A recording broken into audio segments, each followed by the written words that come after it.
अब खबर है वरोरा तहसील से, जहां तहसील के आनंद वन में उद्योग मंत्री उदय सामंत के हाथों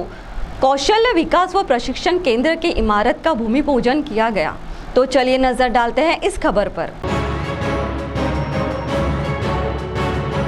वरोरा तहसील के आनंद वन में कौशल्य विकास व प्रशिक्षण केंद्र इमारत का भूमि पूजन उद्योग मंत्री उदय सामंत के हाथों किया गया। इस मौके पर अन्य मान्यवरों में राज्य के वन विकास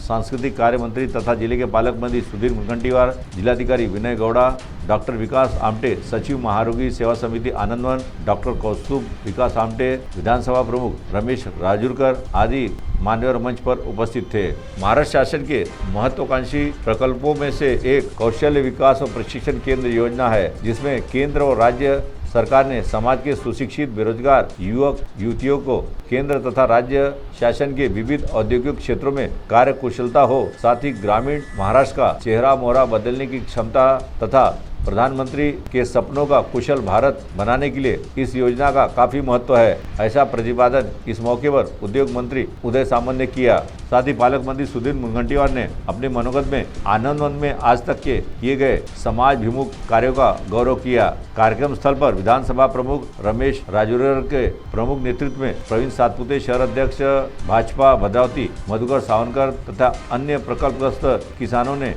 उद्योग मंत्री उदय सामंत को साथ ही पालक मंत्री सुधीर मुनगंटीवार साथ ही MIDC के अधिकारी के साथ भद्रावती शहर में पिछले कई वर्षों से प्रलंबित रहे निप्पॉन डेंड्रो इस कंपनी द्वारा संपादित किए गए जमीन के संबंध में MIDC तथा सेंट्रल पावर इंडिया कंपनी इन्हें हस्तांतरित किए गए जमीन के संबंध में प्रकल्प धारकों के प्रमुख मांगों के साथ सामूहिक निवेदन दिया गया और इस संबंध में चर्चा की गई और इस पर अतिशीघ्र रास्ता निकालने के बाद मंत्री महोदय ने अपने आश्वासन दे दिया। निवेदन में प्रमुख मांगों में अर्जित की गई जमीनी का योग्य मुआवजा देना, प्रकल्पग्रस्त किसानों के वारिसों को कंपनी में समावेश करना, खेत में आने जाने के लिए रास्ते की व्यवस्था करना आदि मांगों का समावेश था। आदि इन मांगों को लेकर मंत्री महोदय ने कंपनी व्यवस्थापन के साथ बातचीत कर इस संबंध में तत्काल सूचना दी। CTV के लिए हमारे प्रतिनिधि जावेद शेख।